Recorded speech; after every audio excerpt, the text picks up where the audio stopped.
আলামিন আমাদেরকে সুযোগ তৈরি করে দিয়েছেন, এজন্য বলি আলহামদুলিল্লাহ। আর জোরে বলি আলহামদুলিল্লাহ। আসলে দোষ হুজুরদের থাকবে। সাদা কাপড়ে ধুলাবালি লাগলে, ময়লা লাগলে দূর থেকে দেখা যায়। সাদা কাপড়ে ধুলাবালি লাগলে বা ময়লা লাগলে কি হয়? দূর থেকে দেখা যায়। তা আলেমদের দোষ ত্রুটি একটু দূর থেকে দেখাই যায়। এই যে হুজুর বলতেছিল না যে হুজুররা ওয়াদা দিয়ে ওয়াদা রাখে না এসে, আরে বাবা ওয়াদা, আপনার পরিবার আছে, হুজুরের পরিবার নাই। আমনের সমস্যা আছে, হুজুরের সমস্যা নাই।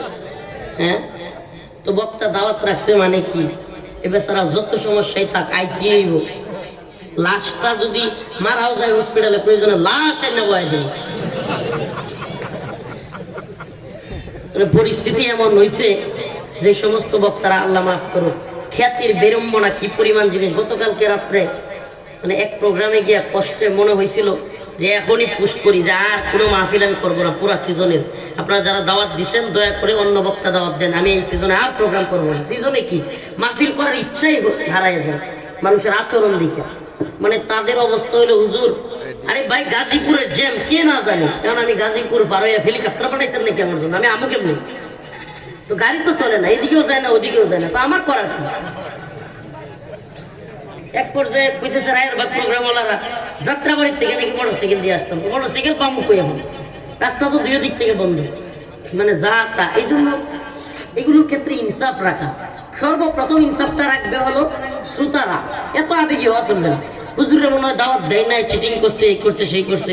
এখন যারা কমিটি থাকে এরা পড়ে যায় একটা পেরেশানির মধ্যে। হাই হাই, এখন তো মানুষ আমারে বাটপার করব, মাহফিলে ভেঙে দিব, মাদ্রাসারে উৎসাহটাই, এই পেরেশানিতে হেরা দেয় বক্তারে চাপ, বক্তার পেরেশানি।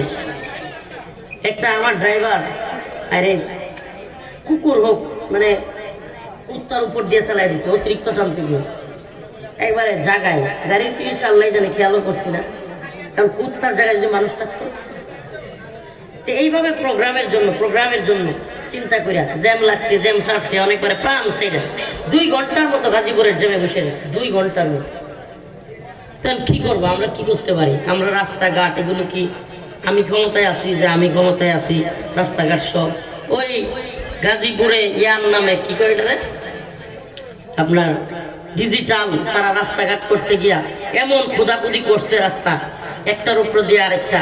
ভাই বিকল্প রাস্তার ব্যবস্থা না করে বিশ্ব রোডে যদি আপনি খোরাখুরি করেন, বিশ্ব রোড যদি বন্ধ করে রাখেন, তাহলে আপনি এই কাজ 15-16 বছর লেগে গেছে, ক্ষমতাতে চলে গেছেন, অন্য কাজ শেষ হয় না, তাইলে লাভটা কি? এই জন্য গাজীপুরের যে কাজটা চলতেছে বিআরটি নাকি প্রকল্প, এটা এখন গলার কাটা হয়েছে আমাদের। না আমরা যারা ওই দিকে যাই, নেত্রকোনা, ময়মনসিংহ কিংবা শেরপুর, জামালপুর, এই সমস্ত অঞ্চলে এদের গলার কাটা হয়ে গেছে। মানে এই রাস্তায় কাজ চলতেছে সে কত বছর ধরে, এখন রাস্তাও বন্ধ, কাজও চলতেছে, যাবে কোথায় গাড়ি? ছোট্ট রাস্তা, এত বড় কয়েকটা জেলা, কতগুলো জেলা চিন্তা করছেন আপনি? সমস্ত জেলা, বাংলাদেশের বিশাল এক অঞ্চল, ওইদিকে এই মানুষগুলো এত শত শত হাজার হাজার গাড়ি এই যে এইভাবে চিপাচিপি করে যায়। একবার যদি কোনো ট্রাক ফাইসা যায়, বাস ঘন্টার পর ঘন্টা যায়, উপায় থাকে না। তা ট্রাক কি ক্রেন দিয়ে জুলাই উপর উঠাইতে পারবে? তো এই অবস্থা হয়ে যায়।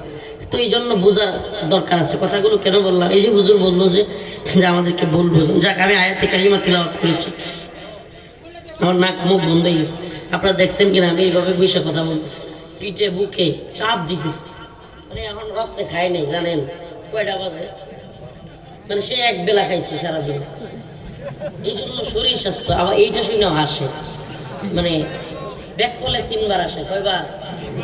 ব্যাক করলে 3 বার আসে। একবার না বুঝা আসে, আরেকবার যখন বুঝে তখন আবার তখন আবার হাসে।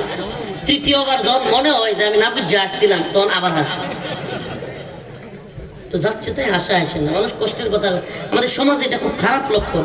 একটা মানুষ রাস্তার মধ্যে হঠাৎ করে মোটরসাইকেল থেকে পড়ে গেছে, তার উচিত কি? দৌড়ায় গিয়ে ধরবে, হাসতে থাকে। হঠাৎ করে পড়ে গেছে, কি করে? স্লিপকায় বাজে ভাবে কি করতে থাকে? এটা কি হাসির কাজ দিচ্ছে? হ্যাঁ, তার হাত তো ভেঙে গেছে, হ্যাঁ হাসতেছে খিলখিলে, ডাকতে ভেঙে দেওয়া ভেঙে গেছে। এটা মানুষ নৌকা থেকে পড়ে গেছে, আল্লাহ না করুক সে মারা যেতে পারে, খিলখিলে হাসতেছে। হয় কি হয় না? আমরা একটা ঘটনা মনে করছে, আমাদের বাড়ির সামনে দিয়া একটা কাঁচা রাস্তা, বুঝছেন? তো ওই কাঁচা রাস্তা দিয়া গারো ছিলেন তো, হ্যাঁ, চাকমায় গারো আমাদের এলাকায় আছে। তো এক মহিলা নিয়ে যাইতেছে পিছনে, তা আমাদের এলাকার কয়েক